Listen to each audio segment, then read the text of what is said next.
Hello and welcome to another episode of Schnozzcast. Your host tonight, Bob and Cory and Nick and Todd. Let's go in reverse order just for the fuck of it. Todd, Dylan, how are you tonight, sir? I am fantastic, sir. Fantastic. Nick Bader, and yourself? I'm delicious. Ooh, let's not do that ever again.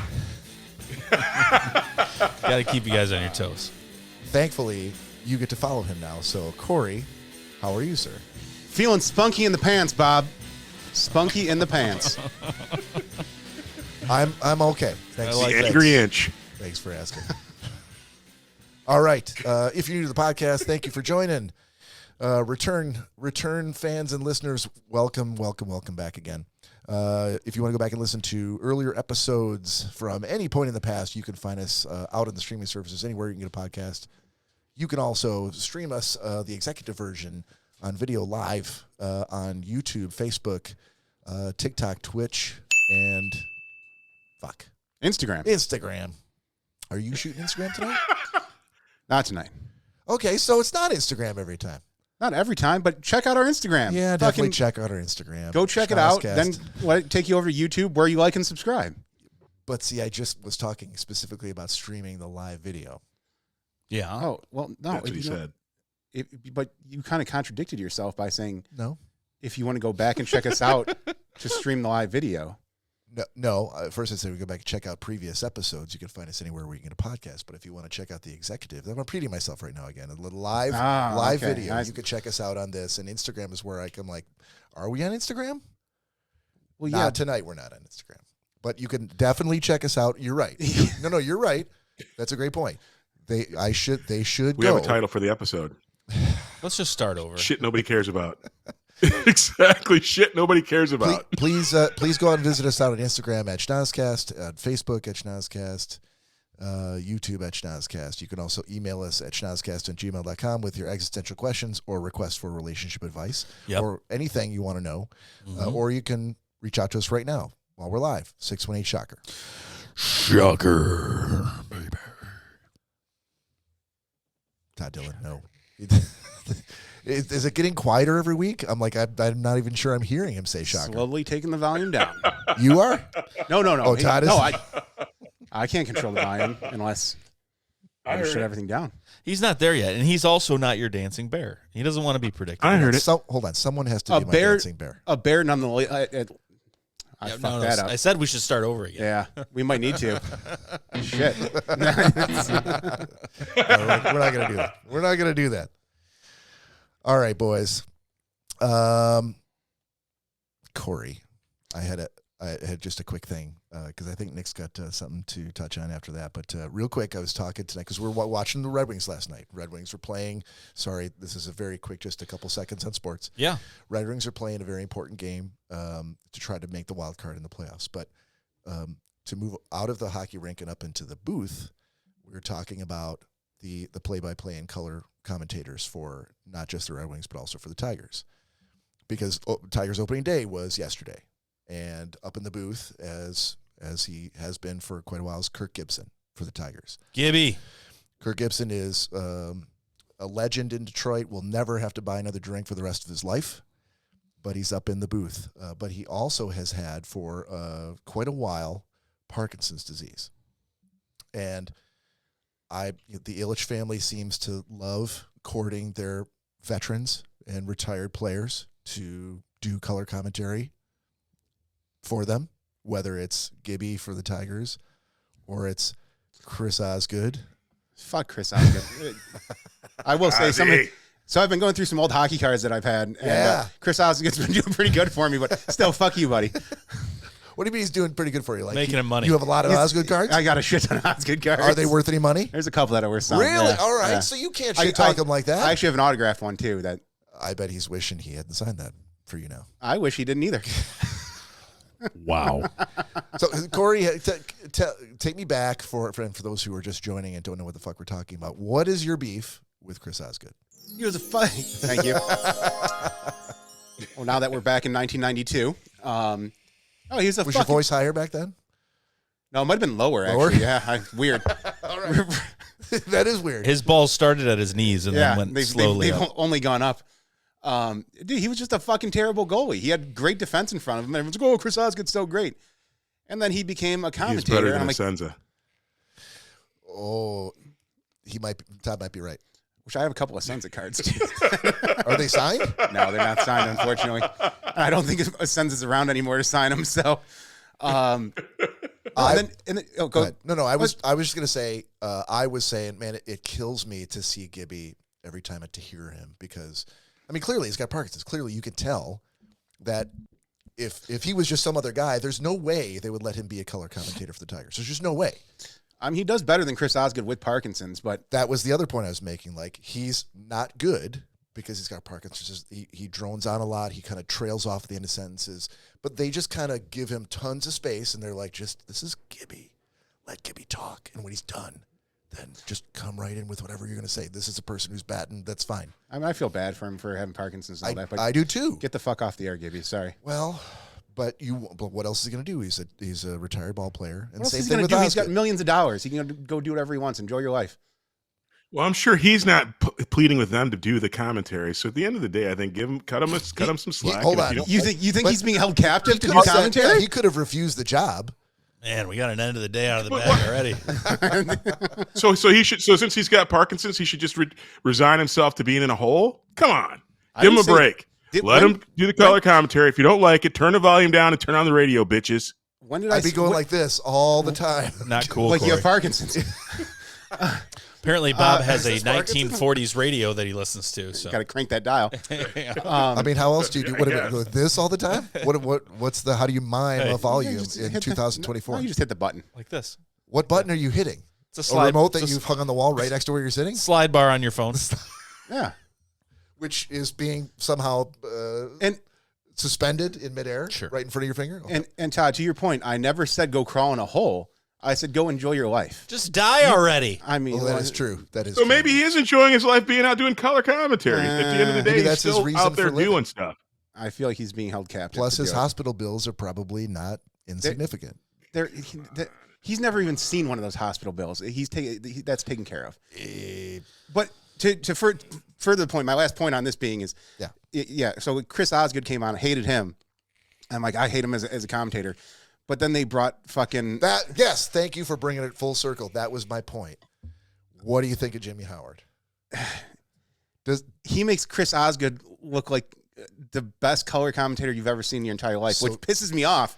But Jimmy Howard he's terrible. So are you Absolutely you're terrible. more upset now that you can't hate Chris Osgood as much as you did because Jimmy Howard is giving you a reason to like him, and that makes you upset? No. I'm holding out hope that he's getting some coaching behind the scenes. They put him on, and they're like, "Oh shit, what do we do? This is a bad idea." I mean, think about Nick. So I'm trying to pull Nick into this conversation. No, it's 'cause there's okay. A lot of sports. All this means is that for the next 3.5 episodes, Todd can't do a sports segment. So the seconds are just keep. Listen, the seconds are going. Whoever's talking, that's fine. Just keep. This is I'm crazy. It's like a tab at a bar. I'm thinking that it's not necessarily New sports. 'Cause grievance. It's like think No. about when we started. When we started, and we Yeah. had to be on camera. Yeah. Basically, we're doing a TV show every Saturday. I think I said that to you last week. You did, and I quoted you multiple times this week on that very quote. Yeah. But when we started, we didn't know how to do that necessarily. No, we Not didn't. that we're great at it now. Let's be clear. We were just like the monkeys with the crank organ. We didn't, Right, we but didn't know what so was we going had, on. we had to work on it. Yep. We had to, watch ourselves back on camera to see what we're doing that we probably need to stop doing. We need to listen to ourselves again to see why does Bob keep saying all the time. Move away from the mic when you vape. All of those things we had to work on, and these two guys that are Still color allowed. commentating for the Red Wings are right in front of our eyes every week trying to figure it out. And I think Osgood has gotten a little better, a little bit. Yeah, he's just. But Howard's making him look like a rock star because he's so bad, so bad. Jimmy Howard. It looks like they gave him a box of crayons and a blank sheet of paper, and they're like, "Go sit there, buddy, and draw some stuff." Right. And then he tries to interject what he thinks about the game, and it's so bad. Is it distracting? Dude, it honestly, it's like you watch it and you're like, whoa, It's get him painful out, to like watch. stop putting him on. Cringy? Yeah, like To stop. the point where you hope we weren't that cringy when we started. We probably were, but we had to figure it out. Probably. We're cringy now. What are you saying? That's probably very true. Jimmy 100%. Howard, if you're looking for a second gig, you can come join the Schnozzcast. I'm sure he's You listening. would not take him in that chair next to you. I mean, he was a Red Wings goalie, so I'd be kind of happy about that. Really? Oh, wow. I could teach him a thing or two. You just blow my mind here. Yeah, now we'll get him on the show. I didn't know. We were holding out for a while. So. I mean, yeah. You got to have diamond hands every now and again. All right, so I'm done with that. I just wanted to hear your take on, was Howard a reason for you to like Chris Osgood more, or I still hate Chris Osgood. All right, still hate him. All right, I got my answer to that. Nick, you had something you wanted to bring. Yeah, and I just looked it up. Chris Osgood, the number 2 best goalie in Red Wings history, second only to the great Terry Sawchuk that Dylan pointed out. So yeah, Dylan did say Terry. And by the way, Mary's related to Terry Sawchuk. And again, I feel we should probably stop this right now because it's a lot of sports. Hang on, Todd. You said she's related to Terry Sawchuk? In what sense? Fuck you. We're gonna keep talking about it. No. This isn't sports now. This is family talk. Oh, okay. It is family talk. What sport did your family member play? How's Mary related, Todd? I think she's a distant cousin, or her mom's a distant cousin. Okay. She should be listening. If we started on time, she could probably chime in. But that's pretty sweet. So she's only planning on listening for 15 minutes, and that was it. I'm done. She is a stickler for starting on time. If we don't start on time, she checks out. She listens to some other podcast. Not a happy camper. So she's never listened to our podcast then. Exactly. Likely. All right. She wouldn't know the say time. Negative words. She wouldn't know the time if you didn't tell her. That's true.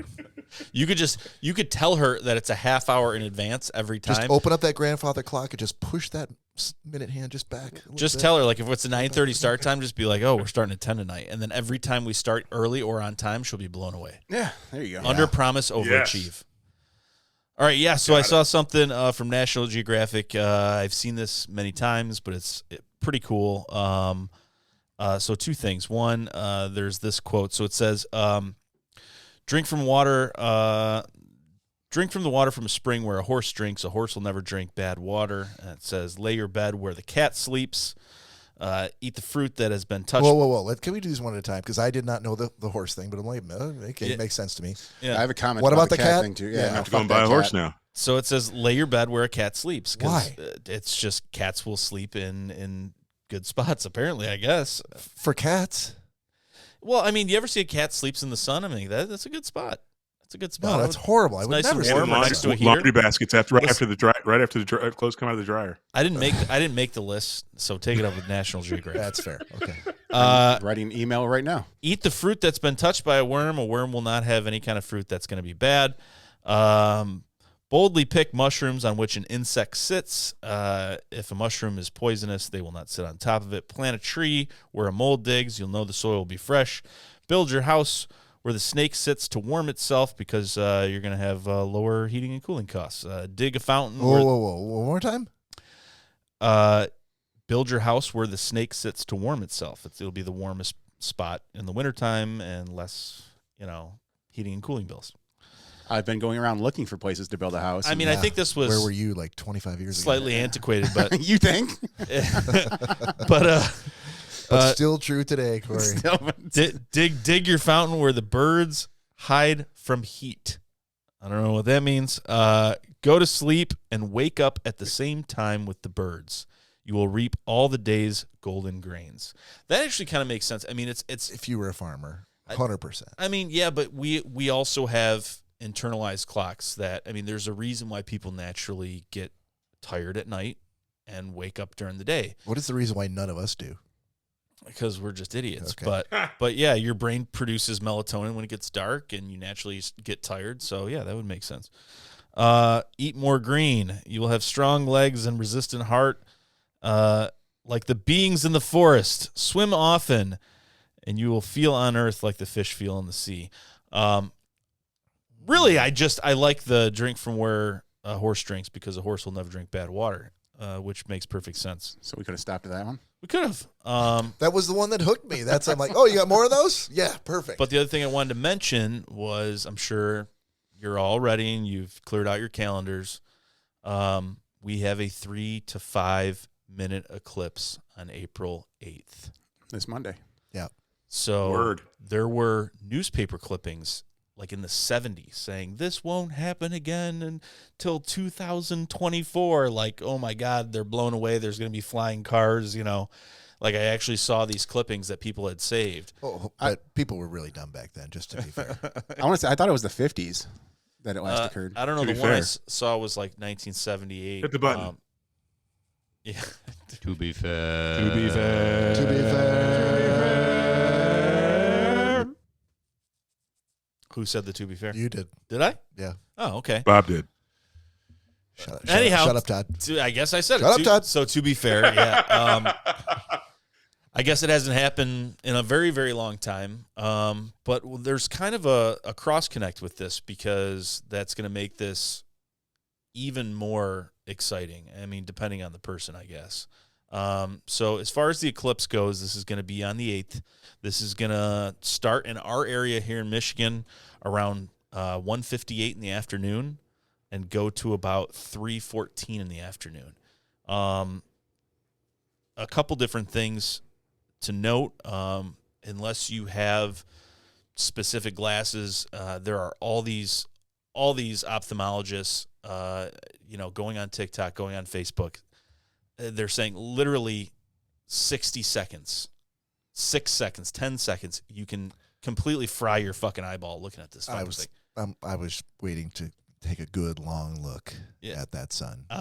Now you've fucked it all up for me. And I'm telling you, they said that there have been people that have looked at it for 10 seconds, that it literally cooks your eye from the inside out. And you think, well, I had, a couple pairs of sunglasses on or something. They said to put things into perspective, sunglasses, even very, very good expensive sunglasses, you would need 1,000 pairs of sunglasses to be able to look at the eclipse while it's happening. It is going to be a full eclipse. It's going to be where you're going to see stars during the day, and it is going to go pitch black for a little bit of time based on where you are in the U.S. This should not be news. It literally has been true for centuries that people have known not to do this. So it's incredulous to me that we still have to remind people. Not little kids, I understand. Little kids need to learn. But grown-ass adults should know. Don't fucking look at the sun during an eclipse. So I stand corrected on the year it happened because Lori just helped me out. She said she was 7 last time it occurred, so it was probably 1935. Oh, man. I didn't mean to laugh. Ladies and gentlemen. You didn't mean to laugh. Ladies and gentlemen, she's coming over. She's coming over for the after party Right. tonight. Oh, shit, that's right. She's going to be here. She is going to kick You're going to have ass to look and her take right in names. the eyes. I'm going to have to pack up quick and get out of here. Yeah, you fucking should. Well, he's going to have to look her right in the knees. But that being said, Those old knees. but anyhow, so It's not always honestly, me. just keep digging. 6 Keep seconds, digging. 6 seconds, 10 seconds. Do not fucking look at it, man. There are people that you'll have side effects like that you won't notice right away. That's the scary part. Like rickets. It'll be Or like scurvy. macular degeneration. You'll have a black spot in the middle of your eye, and it can potentially get worse and worse and worse. Ophthalmologists have explained it as cooking your eyes from the inside, that you don't even know it, that months down the road, you'll start to have all kinds of vision problems, if not complete vision loss. So please don't look at it. If you want to buy the disposable eclipse glasses, that's great. Just make sure, you Google them. Yeah, but why didn't we come up with Schnozzcast eclipse glasses? Make sure you Google them. There's a specific type that you need. Don't get the knockoff ones. They do say that they're almost like welding glasses. They look like the 3D paper glasses, but under normal circumstances, you should not be able to see absolutely anything through these glasses. But that being said, it should be pretty cool. You can also... Yeah, go ahead. You can, just so you're aware, you can also actually create, if you don't want to buy the glasses, you can actually make, you can look online, you can make, out of a cereal box, you can make yourself a space where you can see. I did it the last time we had an eclipse here and that we could see from Washington, and it worked out pretty good. So you can look online. You don't have to buy the glasses. There are other ways. But I agree with you, Nick. Don't stare into the sun because you're a dumbass. And if you do that, but you can find alternate ways to actually look and see the eclipse without buying the expensive glasses. Hold on, Todd. What kind of cereal do these kids need to buy? Can they do with any old cereal box will work? Does it have to be more of a That'll fiber-based work. cereal, like all brand? No, any old box will work. Moon pies. Any Moon old pies? box will work, Bob. Wait, they make moon pie cereal? Well, any old cereal box. Holy shit! A cereal box. But yeah, don't Okay. please do your research before you do it. Honestly, Is the cereal box full of cereal while you're looking through it? Is that what diffuses the rays? It is not. cooks it. It is not. But yeah, it should be super cool. Something that you can do as well. When the sun is out, normally, it'll cast very dull shadows onto the ground. But during an eclipse, the sun coming through the trees, you will see thousands of little circles coming through leaves and things like that on the trees. So look for those little circle shadows on the ground. It's going to be something that you don't often see. And it is kind of crazy that like there was a war like back in 720 AD or something like that, that the war had been going on for quite some time. I'm sure this is something I'm completely misquoting, which is why I'm not saying a time frame or anything specific. But Lori is probably grinding her teeth right now. Probably. But they did say that there was a full eclipse that happened during the battle, and the entire battlefield went dark for quite some time, as it happens during an eclipse. And they thought like the gods were mad at them, and they agreed to stop fighting. They were like, "Holy fuck, this is not good." Eclipse plays a particularly strong role in a lot of religions. Mm-hmm. So, I mean, Delta has a flight right now that's going from Austin to Detroit, Mm-hmm. specifically to view the eclipse, hopefully with glasses or a cereal box, in the air above the clouds. So, if you happen to be listening to this episode while you're on that flight, order a Tom Collins on me. I also just And want put your fucking shoes on. That's disgusting. Don't take your shoes off. On Please the put your plane shoes on. like a goddamn savage. Keep your shoes on. I just want to put this And no out there. crop dusting. There was something that I saw. We're gonna do the shot, but let's do this first real quick. Yeah, because and Cory has something to say too. Yep. Cheers, boys. Oh, we got Todd. You got one ready? Oh. He better. He's not a rookie. Todd, I know, punk bitch. All right, here we go. I got my shot ready, baby. Cheers. Cheers, boys. Salute. So this is interesting. I don't necessarily know the truth to it. Again, Lori, I might appeal to your infinite wisdom. I don't know if she knows anything about this. But there was some conspiracy theorists talking about how after many, many times that things like an eclipse transpired, there was during this kind of like in this X marks the spot, wherever the eclipse is the most prevalent, wherever it passes over, there is some sort of natural disaster, like an earthquake, something like that. So that would be something to watch for. So if mid-America, you hear about an earthquake, I mean, I know we just had one in Manhattan, so that was kind of strange. Jersey. Okay. But yeah, that's something to look for. So if we hear about something going down a couple days after, that would be really creepy. Goddamn eclipses. But Cory, what were you saying? Lori sent some sort of emoji. I don't know. I can't really make it out on the screen here. So. Oh, I think she's It's a middle pointing to finger. her name. I think she's pointing to her name. Middle finger. Oh yeah, pointing to her profile picture. Yep. Like that. She was pointing like this to her Yeah. profile picture. With the read between the lines finger. Yeah. But so the super cool thing that we have right now, I mean, if is also that what is happening as the eclipse is transpiring. We got a full eclipse going on. We also have two broods of cicadas that are emerging from the ground. One is like been underground. Not on Monday. Yeah. Not on the 8th. No, not on the 8th, Yeah. but it's very close. So Very, we're very not close. Chicago. causing a panic No, it's in amongst the dozen listeners and viewers we have. It's in gonna the happen next in Chicago. next couple weeks, I believe. But basically, these two broods have not emerged out of the ground at the same time in several hundred years. One is like a 15-year underground cicada, and another one's like a 20-year. Yep. But I mean, if nothing else tells you that we're close to the end of days, then all the tensions going on in the world right now, and then locusts that are going to swarm the skies in numbers that they haven't in years, Yeah, and but a total full eclipse at the I mean, same time. I'm like, We joke about a lot of stuff, but in all seriousness, like those things are scientifically proven that they're happening because they were cyclically due to happen. oh yeah. We The could. things that are going around in the world in politics and stuff, yes, that's kind of crazy. maybe it's end of days. Who knows? But end of days is not like, okay, we knew 17 years ago that this is the year when the cicadas were going to come out. We knew that this is when we're going to have a total solar eclipse. If we were a little less informed several thousand years ago, this might be a very eye-opening 100%. moment. If People would be, freaking out, running back and forth through the cornfields. Not the cornfields. Sure. I heard they had a lot of cornfields back then. No a couple streets. thousand years ago. That's what I heard. Stay out the cornfields. Running backwards Purdue. through the cornfield. But yeah, there should be a shit ton of locusts everywhere. So Awesome. So glad for that news, buddy. Not in Michigan. And they're coming. They're coming. Not in They're all all of going to. Michigan. it's specifically, I think, Michigan. It's not all. No, Michigan's going. Several states are going to get hit, but the area of most confluence is going to be Chicago. Yeah, so That is probably like the Western episode. That's going to be man, these. they'll catch a breeze from a storm. They'll be right over into Garrett, Michigan. we're all going to see TikTok and Facebook pictures of people stepping on cicadas, Running. Look at the cicada. Yeah, it's in my latte. I can't go on. I had to post this. But yeah, so that's super cool. The science geek, the small amount of science geek in me is excited about this. Hey, I love the science geek part.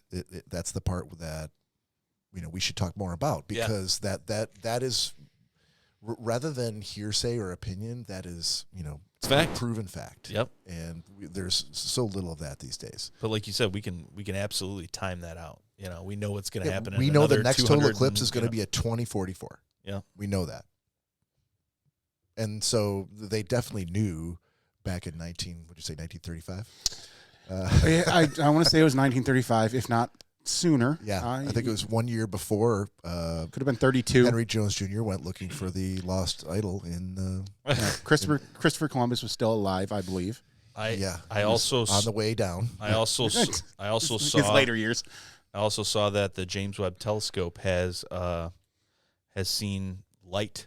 It's got certain thermal things that it can register. Like their huge thing is that they can register light waves and things like that, and there is actually light emitting from a Earth style habitable style planet like 150 light years away, and they actually have light coming back from the planet itself. So that was a big thing.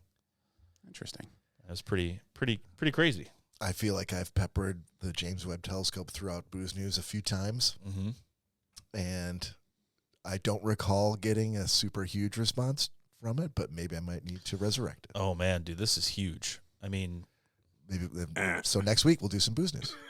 There was also something that I read that, what was it? Todd's like, I don't think it was that. What was it, like in 1972, there was like a 60-second or a 90-second radio wave frequency that came from like a different galaxy, and we've never heard it since. That we were able to pick up on it, and it went on for 90 seconds. It was they don't know where it came from. Nope. They don't know what generated it. Yep. But they know that different events, interplanetary events, intergalactic events, will generate radio waves that can make it seem as though it's being repeated at a regular interval, which always makes the human race think that it's man-made or it's made by a race of beings and not just naturally occurring out in space. But they know enough to know that that doesn't necessarily mean that's so. It could be some other phenomena that they just don't know about yet. They've also NASA has I thought you guys were a comedy podcast. No, NASA also when I went into this. NASA also released that they're now using. They've successfully been able to use lasers to transmit photos and videos, and it takes about 60 seconds to come from somewhere like Mars or wherever it may be. So they said the quality and quantity of like info and videos and things like that they're going to be able to take is just going to go up exponentially because they never could do that before. And they said the reason behind it is that you need like a supercomputer to like uncode the laser message. And they have that, and it worked, and so they're like, "This is exciting. This is crazy. Yep. Problem solved. Yep. Moving on. Easy peasy. Yes, Johnson, it was just that simple. Now you're fired. Now that we have the supercomputer, everything's good. Yep. So you might see a lot Good cooler luck in your videos. chosen profession. A lot cooler videos coming from space. All right. I'm dishing it back over here from Nick over to Todd with some 90-second sports. And we see him heading in that direction. The 20. He's going for 40. And it's 90 seconds. I was hoping we'd talk about sports. Well, but we're going back and forth between Nick and Todd. Yeah. And then we're going to go back to Nick. Now that 90-second science is done. Corey and I are just here because we just work here, man. 90-second? I just run the board. I don't. Yeah. Yeah, I just hit some crazy buttons like, to be fair. Yeah, that's all I'm doing here. Yep. All right, so for the uninitiated, let's get back to I need to wait until Nick gets back to let's the get back. 90-second sports. No, you don't. This is the back to the comedy part of this podcast where Todd Dillon is challenged to basically echo back all of the sports that, as a sports nut, he has ingested over the course of the last 7 days down into a scant 90 seconds. And Corey's going to lay out the rules. I have been for weeks. But there are people here who may not have listened to us before. So I get that. Okay. It's not even about that. For them. No, it's about the fact that Todd doesn't listen What's to it it about, anyways. little man? Yeah, but we need to explain to coming from the smallest guy on the podcast. What are the rules that height-wise. Todd? What are the rules that Todd is going to violate? That's all. That's how you should look at it. Because he kills his own time. Right. What are the What rules are you that Todd talking is about? going to break? I never get my time. You guys yammer, then you don't tell me when it's going to start. We haven't Then even started when yet. I get started, I see you skipping forward 10 seconds at a time all the time. I get rooked. Hold on a minute. Are you implying that Corey knows enough about Switcher to know how to completely re-engineer the on-screen timer and skip forward seconds at a time? You know what I know, Bob? You know what I do know, Bob? Yeah. I know that when we had an hourglass that had 90 seconds in I it, knew he was going to say that. things That's why I worked picked out it up. much better. Todd, before you said hourglass, I picked it up and put it on the table. They didn't work out better at all. Yeah. This is the psychic. You're sort of implying that back in the hourglass days, you finished all your sports in 90 seconds flat, no problem. And you can't even see the hourglass. It feels like I did. Now you can, and it's running right now. That video's got to go all the way across the sands of country. the hourglass. All right, Todd, I'm going to put up the on-screen timer for 90 seconds. When I say go, you have 90 seconds, sir. Todd, I'll hold up a visual. Are you going to count down from 3? Are you going to count down from 3 to 1 and then say go? Or are you going to say go right away? What are you going to do? Because the video isn't delayed, right? Is it just the audio that's delayed, not the video? No, it's the video. Oh, never mind. The audio is not delayed. So when I say go, it's on screen. Yeah, when he says go, I will turn the hourglass so we know just how official this is. All right. Todd, if you could synchronize your watch right now, what do you have? Todd, in 3, I have. 2, I'm ready. What? 1, go. Hold on. Nope. Wait. Damn it, Corey. I always get screwed. Anyway, Purdue. Hey, they're picking up my bracket. March Madness is upon us, and I want to talk about March Madness, but that's for another show and for another day, because Purdue's got to win one more game to make my dreams come true, and I'll win the bracket pool that I'm in. But before we talk about all that, I am super geeked, like I'm sure all of you are, about the start of the Olympics this summer. The Olympics in Paris. Paris. And you know what? There's going to be some new events at the Olympics this year. Karate, skateboarding, and a couple other sports, baseball, softball, some other sports I don't care about. Anyway, the thing that I'm super excited about, because it feels like this is going to be one where America gets gold, silver, bronze, and all the other medals in between. Breakdancing is now a sport in the Olympics, bitches. Breakdancing is a sport in the Olympics. And then I was reading the news. I was all excited. I'm like, I can't wait to see another sport that's going to be judged, and it's going to be so controversial because it's all freaking not. It's so subjective. It's crazy. But I can't believe you're the number 1 seed in breakdancing to win is Canada? Are you kidding me? Canada? And the 2nd seed is Japan? And the 3rd seed is the Netherlands? Are you kidding me? I mean, it's got the best. We invented breakdancing. This is bullshit. This is a 60 I needed about 5 more seconds to make my point. Yeah. Nope. So Time's done, sir. We did We did a full one, and then that looks to be almost half and half, doesn't it? Yeah, it's pretty close. Yeah, I would say so. Well, That's some bullshit. Point proven. I think if it was 1981, I think that the U.S. would be in the tippity top of that breakdance bracket. Break dancing. However, it's not 1981. And by the way, Drake's from Canada. 81, 40. That Lori would have been like 46, right? Oh, boy. You expected me to answer that? Wee man's looking for an ass kicking tonight. I might as well just keep on going with this now. Just think you about dig this. your way to China. Just think about this. Where does China rank in that breakdance bracket? You could have been doing let's this see. podcast. Let's go. It goes South Korea after U.S. is ranked 4th, but South Korea, Russia, and the U.K. are all contenders in this bitch. In theory, Hopping and locking, baby. Bob and Todd could have been doing this podcast since 1981. Cory and I weren't even a sparkle in our parents' eyes. 81, no. Still, What are you talking about? I was 12, so no. Oh, you couldn't do a podcast when you were 12? Look at all the kids making millions on They YouTube just, right now. there was no was podcast when we were 4. 12. I was you were 4. There was no internet when we were 12. Okay. There's no radio Well, shows? Todd was 13, but maybe as a 13-year-old, he had access to shit that I didn't know about. I'm sure you had little things you could record on. I was on DARPANET. Ka-chunk, I was on ka-chunk, DARPANET. Okay. Panasonic, single deck tape recorder. Yeah. Welcome, Todd Dillon. Yeah. I was on, Thanks I for was coming on to the the show. I was on the DARPANET. DARPANET. All right, So- thank you, Todd Dillon. Bob, you were in 6th grade and Todd was in 7th, right? Whatever grade I was in, Todd was 1 grade higher than me. Nice. Well, probably 3. Oh, so you're definitely older, is what you're saying. No, that's Doogie Howser, bitch. Okay. All right. Never mind. I'm not gonna say. Yep. The only black man in the white man school. And That's he, it. was, I'm not- he was the Doogie Howser. Not even to throw in the closeted fact, but All right, we're shifting back. Still sticking with comedy, hopefully, but away from the sports to Mixtape Mashup, which is a segment that we've done a number of different times. We do not have a theme song for it or artwork for it, but that will not deter us. What? This particular segment. We don't have a theme song? we Somebody do should not. make one. Yes, they should. You get on Somebody that, Todd should Dillon. make one. Mixtape Mashup.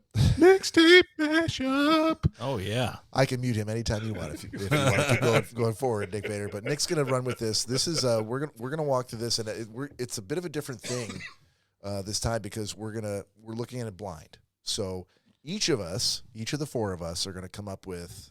I think we talked about 3. Hopefully that will still hold true. Yeah, I don't even know if we talked about 3. I think we just talked about a couple. You want to go like with 2? 1 or 2. Let's go 2. Let's go 2. 2 different artists. What's the category here? What's the list we're looking at? Okay, so the list we're looking at is from Rolling Stone. We're coming at you with Rolling Stone's top 100 best debut albums of all times. All times. So if you're watching or listening, Yeah. think about your favorite artists, right? None of us, including myself and Bob, have looked. We have not looked at this We list. haven't looked at this list yet. But think about the bands that you like, the bands that you feel should definitely be in that list of the top 100 best debut albums. Their very first album making this list of the top 100 debut albums of all time. What we're going to do is each of us are going to come up with 2 artists. You don't have to name the album because sometimes you don't know the name of the album. Yeah. But the name of the artist that you think would have a slot in the top 100 best debut albums of all time. And what Nick's going to do is use his find function to then look it up and figure out which of us scored the highest in this list. Yes, we got the Rolling Stone website of this top 100 best debut albums of all time. Not the 90s, not the 80s, not the 2000s, all time. And we have this list. Only 100 make this list. We're going to do a find function, and we're going to see, so we're all going to this blind, maybe who's on this list. So think of 2. All right, so I'm going to start. I'm going to start with you, Nick, and if you'd rather I go first, that's fine. Just tell me. But I feel like I want to give Nick or give Cory and Todd a bit of time to think about it because we've known about this a little bit longer than they have. Yeah, that's true. Okay. Can I go first? I'll say I have 2 that came to mind right away that Go ahead. I don't know. I don't know why. They're both very opposite ends of the spectrum. Okay. Okay. But this is of all time, so there could be. I know. And again, we've not looked at this list before. It could span the range from pop to ska to country to rap to whatever. We don't know. All right, I go ahead because I'm going to throw one out. Okay, there. so hold on. This is what we're going to do. Sure.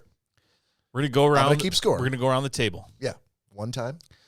Nope. We're going to go around. You're going to name your two. Bob's going to add to the list. Mm-hmm. We're going to look up, and we're going to see the number value of how high or low that we all are on the list. So, yep. Easy. Now, if you're out there and you want to text us at 618 Chakra, you want to comment in the room, let us know if you've got a band or a singer, an artist that you think their debut album should show up in that top 100. Send it in the list, and we'll pull it up. We'll look and see where you fell based on how we rated it. So we're not gonna know right away. We're just gonna tell us what our two are. Yep. Each, and then Bob will notate it, and then we'll come back to it and see what the number value is. Mm-hmm. Okay, Corey, you said you have some right away, so go ahead. All right. So first being Chumbawamba. Chumbawamba. I feel like that's on there. I think you're just trying to get me to type in the word Chumbawamba. And then I'm split on my second one. And when you gave the breakdown of all the different genres, Sure, it might have made me change my mind. So I'm going to go with Kanye West. Kanye. Okay. All right. So Corey's got his two locked in. I'm gonna say Johnny Cash. Got it. Garth Brooks. Oh man, that's a really good. I feel like that's going to be a good pick if you're trying to get the highest ranked answer. I mean, I know they're gonna be on the list. So Yeah. All right, Todd, what you got, bud? I got then U2 Okay. and the Rolling Stones. Oh, damn it. Yeah, Rolling Stones is definitely going to be on there. Damn it. You think the Rolling Stones is going to be on rollingstone.com? Yeah, I'm it's very possible. sure they are. So, Okay. All right. My two here, I'm going for Rage Against the Machine. Okay. yeah. Michael Jackson. I I thought you were going to say should McDonald. have gone with the King of Pop. Michael McDonald? Damn it! Fuck, I should have gone with Michael McDonald. Fuck.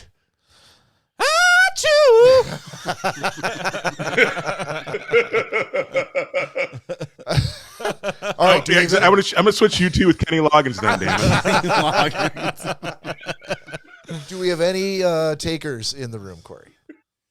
Not yet. All right. So you want to start looking ours up? Yep. Okay. Give me so the first let's one. start with Johnny Cash. Johnny Cash. Mama sang bass. Daddy sang tenor. Johnny Cash is not on the list. All right. So Oh no! goose egg for you. Want to move on to another pick from somebody else? Yeah, we'll before go you with the the second one. How about Number ones for everybody. U2 for Todd? Okay. Not on the list. Oh Wow. Oh, That's a tough start.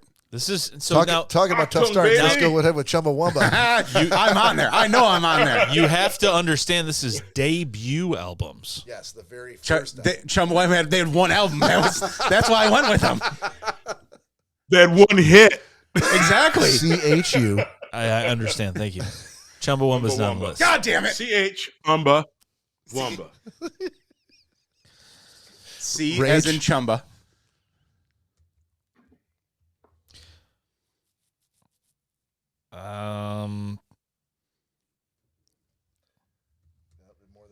Uh-oh. Rage Against the Machine is number 59. Rage Against the Machine. Nice. Self-titled album, 1992. 59. Number 59. I gotta say, at this point, I could have come in number 99, and I still would have been ahead. True. All right, but I feel like that's all going to change here because Nick's number 2 was Garth Brooks. I wish we could have gotten 3 then, because I actually know now. I know based on that hit, I think I know another. Well, let's. band on You know the what? list. There's nothing stopping us. Let's finish these 2, and then if you want to go a bonus round for all the marbles, Okay. winner take all, we could do a Got third it. round. Got it. Nothing for Garth. This is telling me that there is nothing for Garth. Oh, man. I don't know what his debut album was or whether he hit it big right from the get-go clearly or whether clearly his career took off a little bit after his debut album. Yeah, I mean, that's the thing. Yeah. That's the catch. Solid guess. I mean, that's a good guess. All right. Todd had the Rolling Stones. Survey says Bubkiss. Bubkiss, Todd. 0 for 2. Wow. Kanye for Cory. Wow. Come on, Kanye. It's the only time I'm ever going to say that. K-Y-N-E? Yes. K-A-N-Y-E. Yeah. Yep. Somehow he came up with a Devo album. Kanye's not on the list. Son of a bitch. Michael Jackson.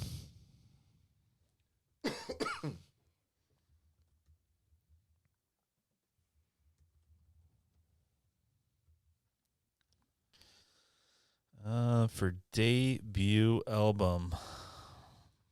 Thriller wasn't his debut album either. So that's trouble. I was swinging for the fence in this one. I don't even know what the name of his debut album was. Was it Off the Wall? I don't even know. I think so. Michael Jackson's not on the list. Damn it. All right. So I was the only one who scored. Rage Against the Machine, number 59. So should we go a winner take all third round? Now that we've done 2 rounds and maybe people This is understand pretty difficult. It's crazy. Okay. It is. Debut album. I like it. All right. Let's. Does anybody have a third pick? I'm ready. Go ahead. Let me get this out there before I steal. Yeah, no, go ahead. The Beatles. Oh, it's a little on the nose, but look, if he gets it, yeah, if they're on the list, if the Rolling Stones didn't make it, he'll be the second person to pick someone on the list. So, okay. Todd, now that you said you understand the game a little bit better, you want to give a yep. And if Rage Against the Machine got it, I think this is going to be. You guys are never going to guess who I'm going to pick. Jethro Tull, baby. Wow. Okay. It's a ballsy pick. I feel like you'd have to be a real student of Jethro Tull to pick Jethro Tull. I mean, I'm a fan, but yeah, I think that for a debut album, that's.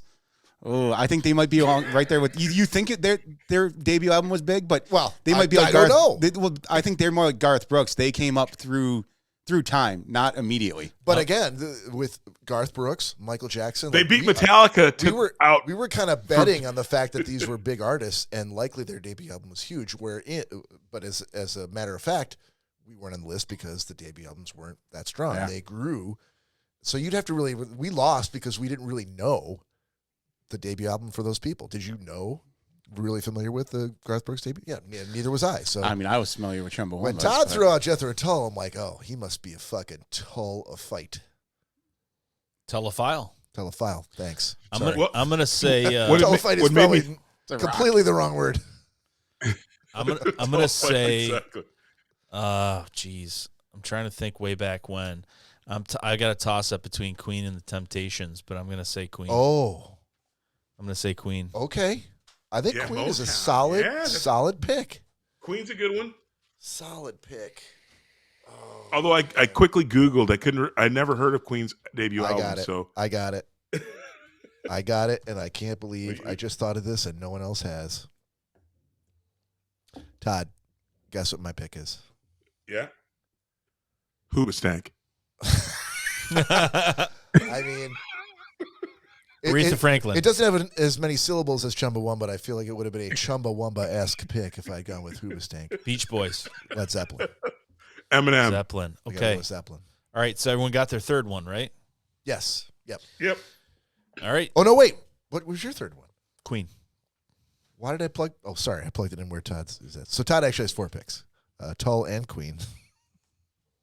All right, all set. Ready to go? Yeah, I'm ready to go. Who's the first one? Do it. It's you with Queen. Let's find out. You may rocket into the top 10 spot. Negative. I see it come up with Mary J. Blige as the Queen. Damn it.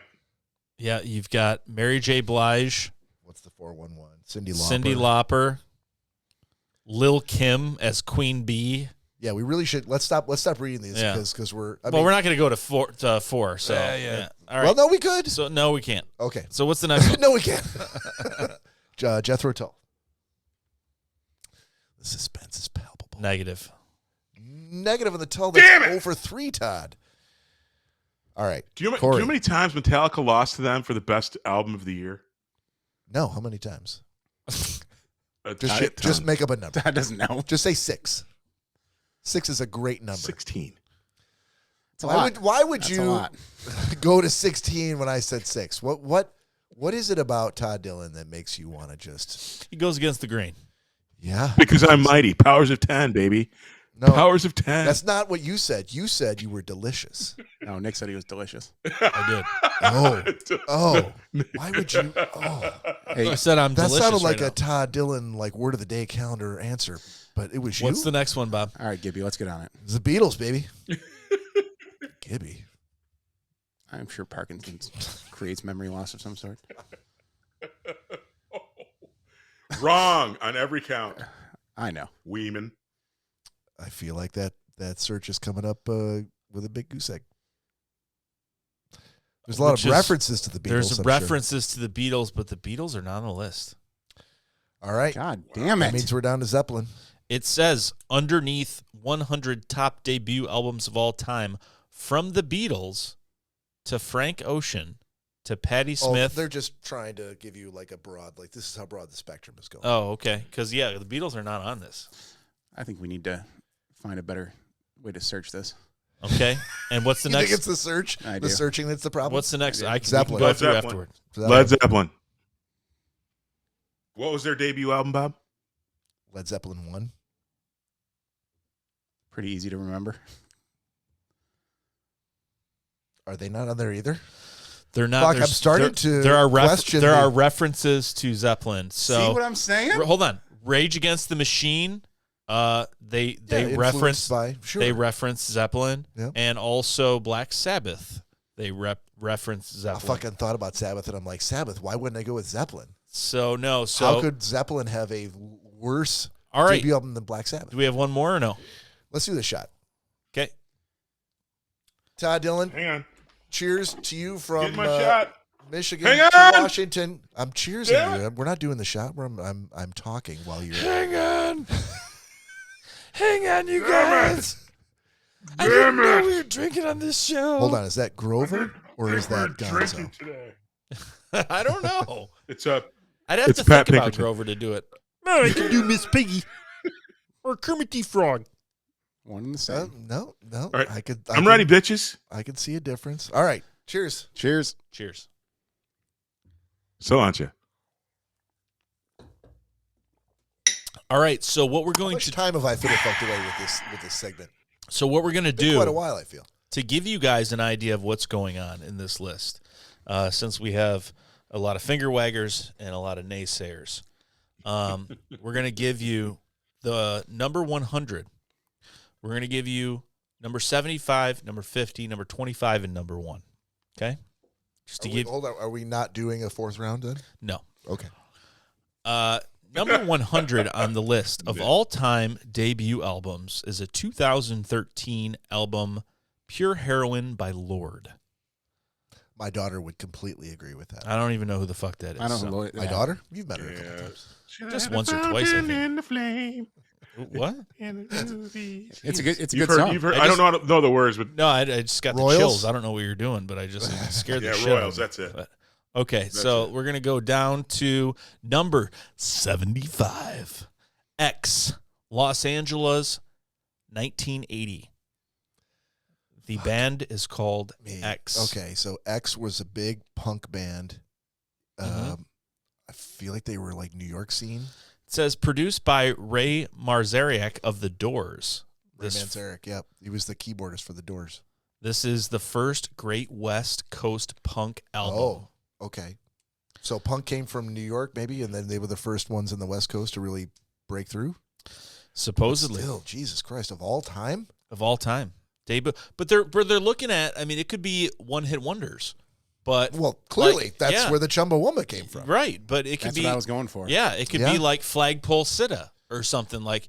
Yeah, this that was Hoobastank? amazing. Yeah, no, that was Harvey Danger. Harvey Danger, yeah. Wait, Harvey Danger's the name of the band? Yeah. Yeah. Flagpole Sitta was Wow, I thought Harvey Danger was the song that some other I'm not bands No, sick, it's- but I'm not well, you know. So I kind of like that song. it's a great song. Why did I never know the name of the band was Harvey Danger? Yeah. No idea. He's talking about jerking off the whole time. So now All right. now we're going down to number 50, from 75 to number 50. Oh, go back up. Yep. Gotta hit Is this that. a switch? Load more. Whoa. Yep. All right. Clearly I don't go to rollingstone.com very often. Don Omar, The Last Don, 2003. That sounds like a rap guy. Todd, do you have any idea who that is? Why are you defaulting to Never Todd? heard What of the it. Really? fuck is Why wrong could with be that? fucking Because Never Todd heard loves of him. rap. Todd loves rap. I know that.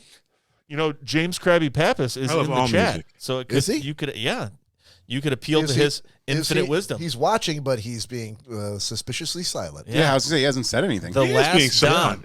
Don Omar, Krabby, you Two- bitch. Does 2000. it list any songs that he might have The sang? craziest part about it is when Krabby has been included in times before, Yeah. along with Phil Anton. Todd, Who? exactly. That's what I was looking for. Fucking That's all I was Dr. looking Phil for. Anton to you, That's what I sir. was looking for. So it says Don Omar had spent years boomeranging around Puerto Rico's growing reggae scene, popping up in the compilation of tapes, rising artists and producers. Okay, no one cares. We don't know who he is. All right. Fuck you, Don Omar. Oh my God. Yep. So we're going down to number 25. Number 25. This list seems a little bubkiss, but let's go down. Number 25. Whoa, Jesus. Fiona Apple, Title, 1996. Okay. In the age of Alanis and Jewel. I have that album. I've listened to it. I'm not sure I would put it in the top 100, but they're talking about debut, which did the best as a debut album. It doesn't mean that they were great. Doesn't mean that they did any other good stuff. It just means their debut It means album a bunch of people was wasted money on their albums. very popular. Yeah. yeah, Todd, I think you hit the nail on the head. So in the age of, and you just said it as well. You said I have that album. Yeah. So they're in number 25 of a 100 of all time. But if they'd asked me, Bob Rankin, to weigh in the top 100, I wouldn't have fucking put it. But in they're there. going on sales. They're not going on like Amazon reviews. They're going on sales. It Is makes that what they're Corey's based on? pick I would brilliant. assume so. Yeah. They're looking at the numbers. What's that, Todd? Which pick? I said it makes Corey's pick brilliant. Chumbawamba? Yeah, that's. Dude, I'm telling you, It makes it a brilliant pick. I thought I had something there. So it says, in the age of Alanis, Jewel, the airways were crawling with troubled, ingenious singing tragic ballads about their haunted eyes. But Fiona Apple stood out as a bad girl, and Apple was still in her teens when she made the album Title. Okay, so they're going. Wow, that means okay, Sinead O'Connor's going to be number one of then. the like Sinead. Thanks, Todd. Sinead O'Connor, Alanis Morissette, Jewel, of that crowd. They're saying that she stood out because she was the youngest, because she was, I don't know, angrier than Edgy. the rest, edgier than the rest. It says the New York art waif's husky voice and jazzy piano gave her confession as a surprisingly adult tone. She also came up with a knockdown theme song in Criminal, and the tale of a young woman who's been careless with a delicate man and even more careless with her delicate self. Listen, Fuck these writers at the Rolling Stone, yeah, man. I seriously. swear to hold on. God. Yeah, that's a bit much. That's a Like, bit what much. what about Sarah McLachlan? Sarah McLachlan came out before her. Sarah McLachlan had if I had thought for a second about the artists of that ilk, Alanis, Jewel, Sarah McLachlan, Fiona Apple, I would have picked Sarah McLachlan way before I would have picked her. Yeah, but this is I get that a every debut. list is subjective. This is a debut. This is my first album, and normal artists, their first album, it's a little bumpy, a little rocky, it's a little Yeah. shit. But the good thing is that some artists figure it out and get better with time, like most people do. Some artists like have Jethro Tull. some artists like Yep. Fiona Apple Figure it out right away. have that album end up on this And then list it's all downhill. and That's the never thing they do don't tell you. anything else. Right. That's Never the thing they do don't tell anything you. else. They have ended up in this list in the top 25, but after that, Fiona Apple is working at a Trader Downhill Joe's to right now, obscurity. so just so you're aware. She's not fucking doing anything. She's not coasting on those millions. But anyhow, so we're gonna go down to number one now. yeah. Or should This we? should be a fucking Sinead surprise. O'Connor. You know what? None of us picked it. No, we did 100, 75, 50, and 25. We're gonna count down from 10. Oh, we're doing the top 10. We're gonna do in the top 10. All right. Liz Phair, Exile, and Guyville. Fuck, that's a good choice. 1993. I agree with that one. Yeah. I don't even know who that is. All right. Number 9 is The Clash, self-titled album, The Clash. That's also a good. I agree with that one. 1979. That's a good one. Yep. That's a good one. Yeah, well played, Rolling Stone. Well played. Number 8, Appetite for Destruction by Fuck. Guns N' Roses, How did none of us come up with 1987. that? 1987, ladies and See, gentlemen. up until the top 10, I was feeling pretty good. Feeling like maybe I didn't understand what you're going for, Rolling Stone, but I feel like I could have made a better list. But now I'm like, God damn it. There's a lot of people that don't base their music on debut albums. They base their music on what they like. They base their music on what they like. They don't. But right, it took us a couple of rounds to get into the game to understand maybe some of the rules or some of the bylaws of what we're trying to do here. But I gotta say, personally, so far we've only done like 10, 9, and 8 of the top 10. Yep. Well played. Well, number 7 is going to send you for a tailspin because this fuck me. Maybe this is something up your guys' alley. K-Flay, baby. Number 7. Billie Eilish, When We All Fall Asleep. Yeah, I get it. Wow, where do we number go? 7? That's really high of for all someone times. who's so young. But she had a huge impact on She's in the age of the interwebs, though. But especially, well, I was going to say, and that's the thing. Yeah, go ahead. Sorry. Go ahead. Keep going, Todd. No, I was going to say, Billie Eilish makes sense to me, given how this is going. And like I said, this doesn't speak to the quality of the album. It's just how well known they are. And Billie Eilish is a child of social media. Right? Billie Eilish, So if you're listening to this, Todd just said, "Fuck you." To me. And Lori wanted to tell you, Corey. She had nothing to say. Those are actually Fiona Apple's lyrics, not Rolling Stone's words. And to you, Bob. She's right. I know that. You were talking shit about it too. You're like, Jesus, Rolling Stone. It was I didn't say anything about. They weren't all her lyrics.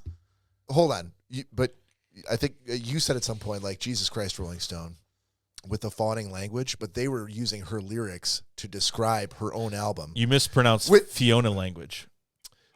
No, but it's a cheap move from a writer, especially a rock critic. It seems lazy to use the artist's lyrics. Yeah, use your own words. Right. That's what you're paid for. Yeah. Create some flowery language that's original to describe the album. Don't use the artist's lyrics in place of you having to do the work to write it yourself. So the thing that blows me away, and Seems I know plagiarism to me. I know, Not if you put it in quotations. Yeah, well, I know nothing about Billie Eilish, but the thing that blows me away is that you would feel that their analytics, something that they're basing this off of, that the numbers would be higher for which numbers? The numbers in regards to like album sales, things like that. Back in the day, because music is so readily accessible now. I can pay for Spotify, and I understand that you're going to notice there's going to be an algorithm when I download a song and things of that nature. But or I play the song rather instead of downloading it, play it real time. But back in the day, we showed what albums were worthwhile and songs were worthwhile monetarily with our money. We went to the record store and we gave them cash so they could easily say. I love that you said the record store, even though I don't feel like you've never bought a record. No, I haven't. But I love that you called it a record store. Yeah. It makes me feel good. Exactly. Yeah, but what I'm saying is that it's for a relatively new artist for 2019. Just within the last 5-10 years, that they're at number 7. I mean, that kind of blows me away because I would almost feel like the numbers would be skewed because in the 70s and the 80s, we had to show our support for artists for actually physically going to the store and purchasing things. And now, I mean, where are they getting these algorithms from, these analytics, like that they can rate her better than someone like, the Stones or the Beatles or something like that? Well, actually pretty easy. If you look like Apple Music, originally one of the things that I did is as an early adopter of Apple and iTunes, I would download whole albums rather than specific songs. And then I wised up. But I mean, ultimately, so in the age of social media and in that digital format, it's kind of rigged because, like I said, Jethro Tull, their first album was produced for like £1,200, so not very much money. How the fuck did we end up back at Jethro Tull? He just wanted to get all that out there just to say Jethro Tull again. Okay, so hey, I do want to make a prediction here. I got something to say too after Cory's. Because if we're going with Billie Eilish and all this now, an artist came to mind that I feel like is going to be pretty high up there, and I want to say it before you hit it. World-shaking prediction from Cory Slesky. Here we go. Lil Nas X is definitely in the top 10 then. That's your, okay. Like having heard I can like believe 10, that. 9, 8, 7, you're Yeah. like, oh, the rest, he's got to be in there. He's Kendrick Lamar is going to be on the list then. Kendrick Lamar is going to be in the top 10, I believe. But I assume that means that you and Todd for Kendrick are familiar with their debut albums? Well, Lil Nas X, yes, I definitely am. Okay. And that's why I wanted to say it, because I feel like he's... No, he's not on there. Okay, well, that took care of it nice and quick. Nice and quick.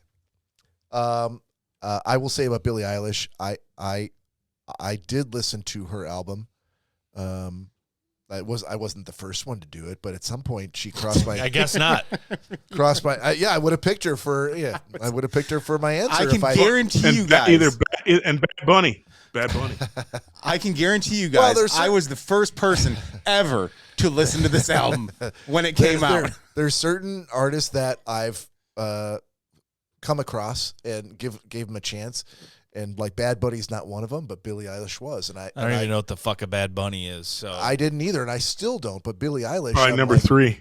Oh, I heard a song, and I'm like, oh, what the fuck? I will is that? fucking end this show. So I listened to her whole album, and I got the same feeling that I had when I listened to Nirvana's first album. I got the same feeling I had when I listened to Radiohead. That sort of, oh, this is a shift in the way that music's being done.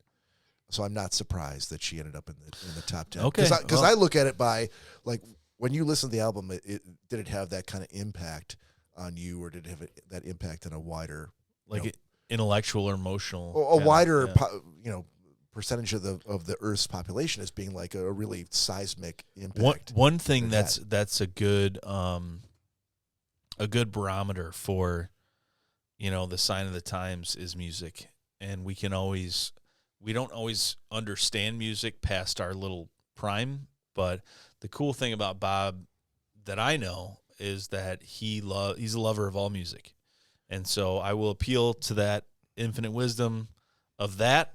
I don't know anything about Billie Eilish, but if you say it's giving you the same feels as something like Nirvana, then that's pretty powerful. So we're gonna move on to number 6. Number 6. Are you experienced? Oh, fuck. Jimi Hendrix. The Jimi Hendrix Experience from 1967. Yep. Is number 6. But I moved away from that because of the Led Zeppelin and Beatles and Rolling Stones frickin' crushes.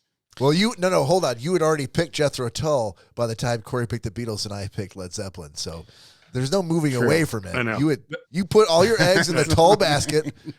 I did. I put it in a Tull basket. Yep. So I have another basket then. I have another basket. No, there's no other baskets. There's no other baskets. So Easter's over, buddy. Easter's over. It says it. I have a new basket. It says it all from 1967. It says it all in the first sentence, Todd. Every idea we have of the guitarist as a groundbreaking individual artist comes from this record. It's not. They're not wrong. They're not wrong. That's obviously a different writer then. Yeah. They had a couple different. That's not they had a couple different people on this. Right. That's not the Fiona Apple. So then I'm gonna. Then Tom, I'm gonna. There's no more guesses. You can't guess anything else. There's you had your. Well, one more. No, it doesn't count towards my score. You can't. Can I say one more? Well, then now I think I figured it out. Hold on. You already had your guess. It was Kendrick Lamar. Cory had one more guess. He wanted to squeeze in. Changing it. And he was wrong. No, fuck you. We're not changing it. No, Nick and I didn't get a fourth guess. No. So we're going down. Ladies and gentlemen, we still have 5 more to go. Yeah, let's go. So we're going down to number 5. Yep. I don't even know what the fuck this means, but I'm going to appeal to the older crowd on our show. Wonder who that means. Todd. It could be Todd. Please pay attention. Could be listeners. I'm listening. I'm on. The it. album is named Horses from 1975. Horses by Patti Smith. Oh, okay. I get it. Todd, you just gave away the age Changed thing my a life. little bit there, buddy. Says up top. I've never heard of her before. It says up top, from its first defiant line, Jesus died for somebody's sins, but not mine. The All right, opening, on to number 3. Number right. 4. Yeah. 4. All right, let's go to 4. going down to number 4. Oh my goodness. A 1993 album. There's a lot of 90s stuff here, which Was Chumbawamba come around in 93?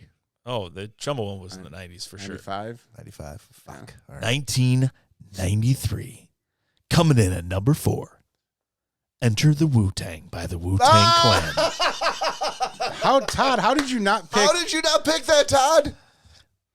He's throwing Because his I already hands up picked like it on he the won. last time. You didn't win shit, Todd. I was going to go to the island with, man. No, that was Wu-Tang. the hands in the air were black people. Whoa, black people. That was the hands in the air. No, remember when we picked the albums? If we were stuck on an island, we only had 3 artists to listen to. Too bad Or he didn't 5 pick artists it. to Too bad listen he didn't to? pick it this time, buddy. Remember when we picked This- that album in a I totally did different pick contest this and a group totally and different this podcast album. episode? You know what's also runs I parallel did. with this, Todd? Did. You were fortuitous enough to see into the future and think about Wu-Tang even back then. But the Impractical Jokers, who we kind of all know and love, but you don't, they also they have had the Wu-Tang on their show because they are from Staten Island. Wu-Tang is from Staten Island. So, and Todd, the Impractical Jokers are closer to the Wu-Tang Clan than you ever will be. I think you should start watching them. I Coming think that's a big statement, Weeman. Todd, man. I must say that I don't stand with these two gentlemen, and I really like it if when you come to Michigan, you please visit us and hang with us, despite I will be dude, there. I'm not my naysaying, co-host I'll be says there I'm not first naysaying week in Todd May. at all. Todd Dillon is a great All man. right, I'm First going to give week in Todd Dillon a special bonus point. I'm not sure where I'll log it or how. The fact that he picked that album in a previous contest as being a good album. Nope. Thank God we're a democracy. That's not happening. All right, I was overruled, Todd. Overruled. Who is this man from Nazareth that they call Todd Dillon? It's Yeah. fun. I'm just saying. No, you're I trying did to take- pick it as an album that I was going to have to listen to for forever. So Yeah, that I is feel true. vindicated a little That bit. is true, but apparently you're that trying to take credit for something that Yeah. happened weeks and weeks ago. it doesn't factor into this contest in any way. Had you said it today, I'd be the first one patting you on the back saying, God damn it, Todd, you stuck with the Wu-Tang Clan that long. You magnificent bastard. Exactly. I applaud you. Exactly. You trying to take credit now for Exactly. something you said 3 weeks ago? Not happening. No credit whatsoever. All right. You lose, sir. Where are we at, Good number day. 4? Ladies and gentlemen, we're on number 3. Number 3. Number 3. All right. What do Mel we got, baby? Torme. Are you serious? The Velvet Fog. No. I was going to say, you might get Phil Anti calling into the shocker line if that Nope. was true. Number 3 runs slightly parallel. The Velvet Underground. Oh, okay. 1967 self-titled album, The Velvet Underground. That's really, okay. I don't know what that means. I've listened I've to never it. heard of it. It's Lou Reed. It's Holy fucking shit, Todd. apparently we're moving on to number 2 right now. Number 2, Wu-Tang Clan again. God, yes it is. Number 2. We're 37 back. chambers. Listen, we're talking about the best. And so people often wonder why we have reboots on shows and things like that from the 90s. Just want to hear number 2. The 90s was an amazing fucking time. And apparently it was an amazing time in music. Suspense is palpable. This is from 1994. And I'm going to take guesses around the room. So we're at number 2. No, we need to Jesus speed this fucking along. Christ. Nope, I nope. can't- Yeah. Number we 2. really do need to. If we're Okay. doing 2 episodes, we really need to. If you don't want to guess it, that's fine. Yep. That's fine. Todd, you got a guess? Jethro Tull. Tupac Shakur. Todd, That's actually not a bad you guess. couldn't be further away Oh, from the Jesus truth Christ. because the truth is the Notorious B.I.G. Ready to Die 1994 comes in at number 2 of debut albums of all times. Number 2 is Notorious B.I.G. So here's the funny thing that you say that. I wasn't further from the truth in that the 2 albums I've probably listened to more in my entire life than any other album. Number 1. Todd, Further From the Truth would be because Ready to Die by Notorious B.I.G. and Everything by Tupac Shakur. It's just Todd, Further From the Truth because West Coast versus East Coast, brother. No. Those are the 2 best. Again, people are big Jay-Z fans and Kendrick Lamar, and again, I love the Wu-Tang Clan, but I listened to the Notorious that Ready to Die album. I played that CD until the CD wouldn't play. People that are old like Bob remember cassette tapes where you would wear them out. Okay, I wasn't I actually saying, wore out listen.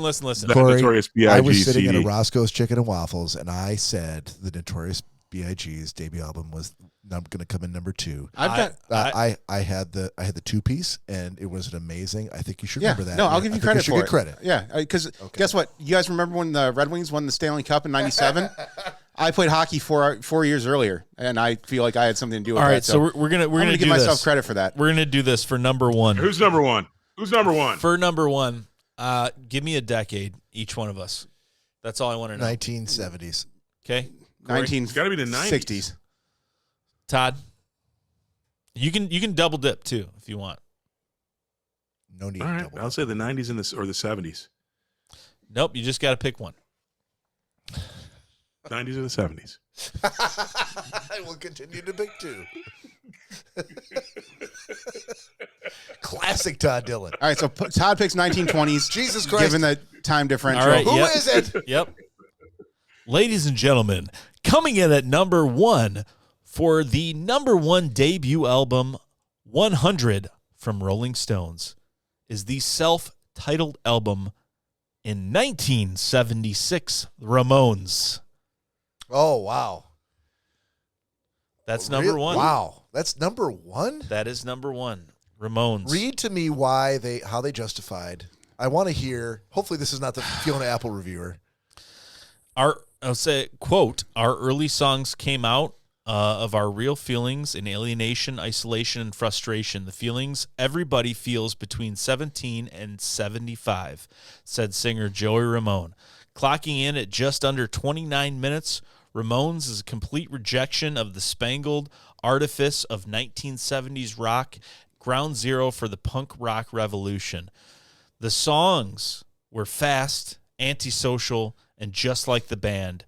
Beat on the Brat, Blitzkrieg Bop. Blitzkrieg Bop. Yep. Now I Want to Sniff Some Glue. Guitarist Johnny Ramone refused to play solos. His jackhammer chords became the linguina franca of punk. Who is that? What's a linguina? Lingua franca. What's a Lingua franca linguina? of punk. And the whole record cost just over $60,000 to make. But Joey's leather tender plea, I want to be your boyfriend, showed that even punks need some love. Was there an end quote on that? There's a lot of fucking quotes on that. There's quotes every fucking where. Because I feel like Rolling Stones is getting away with just using quotes from band members. So lazy. Yeah. Yep. So lazy. So yeah. Motherfuckers. That's number 1. Motherfuckers. Hang on, before we sign out. Before we end out, yep, go ahead. For those of you listening, we are going to be coming back in 10 minutes. So if you want to get an insight into a banked episode that we're going to do, we will be going live again. So come join us. Come join us. Come back. Got Give us another hour. 10 minutes, and we'll be right back here. We'll go live. Go back to where they were following us. YouTube, Facebook, Twitch, wherever it was. You got it. Instagram. Perfect. On behalf of Cory and Todd, this is Bob saying we'll see you in about 10 minutes or later on down the road. Peace out.